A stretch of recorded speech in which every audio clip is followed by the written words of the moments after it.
আগের দিনের ক্লাসে বলেছিলাম যে তিন এবং ধিন, বিশেষ করে তিন হাতে আনতে গেলে এইভাবে তিন নয়, এটা এটা ভুল, এটা খোলা বাজছে, তাহলে মিডিল ফিঙ্গারকে সুইং করতে হবে।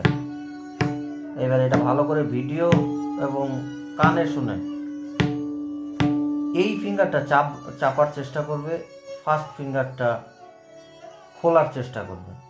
কাজে খুব কঠিন একটা বাণী, মানে কঠিন বলবো না, কিন্তু যদি করো রেওয়াজ করলে চলে আসবে।